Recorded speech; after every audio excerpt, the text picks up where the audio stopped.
வணக்கம்ங்க. இன்னைக்கு தாராபுரம் ஈஸ்வரன் கோயிலுக்கு தான் நானும் தம்பி கிளம்பி போனோம். அதாவது நம்ம மேலே ஏகப்பட்ட பொறாமை இருக்குது. நான் சொல்லியிருக்கேன் இல்லையா, நம்ம சம்பாதிக்கிறோங்கிறத தாண்டி நம்ம நீட்டாக ட்ரெஸ் பண்ணோம், நல்லா ஒரு பக்கம் போனோம் அப்படிங்கும்போதே இன்னும் நிறைய பொறாமைகள் வரும். என்னன்னு கேட்டிங்கன்னா, மெயின் திங்க் நம்மளுக்கு ஹஸ்பண்ட் இல்லை. அப்போ சில ஆண்கள் பல ஆண்கள் பார்ப்பாங்க, இருந்தும் இல்லையோ ஆண்கள் பார்ப்பாங்க. ஸோ நம்மளுக்கு இல்லை அப்படிங்கும்போது நம்மளை சுற்றி இருக்கிற சர்க்கிளில் இருக்கிறவங்க என்ன நினைப்பாங்க யோசிச்சு பாருங்க. ஐயோ, இவன் என்ன இன்னைக்கு இப்படி கிளம்பி போகிறா, இன்னைக்கு இருக்கிறவன் பூரா இவளைத்தான் பார்ப்பா அப்படிங்கிற மாதிரி. இதெல்லாம் வந்ததுனால தான் சில காலமாக நான் இந்த மாதிரி ரெடி ஆகாமல் ரொம்ப சிம்பிளாக ஒரு சுடிதார் போட்டோமா போனவா வந்தோமான்னு இருந்தேன்.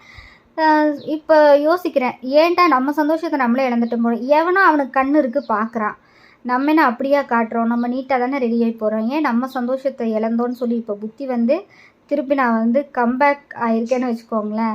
ஸோ ஈஸ்வரன் கோயில் போய் ஆற்றுல நல்லா குளிச்சுட்டு என்ஜாய் பண்ணிவிட்டு சாமியை கும்பிட்டு நிம்மதியாக வந்தோம்.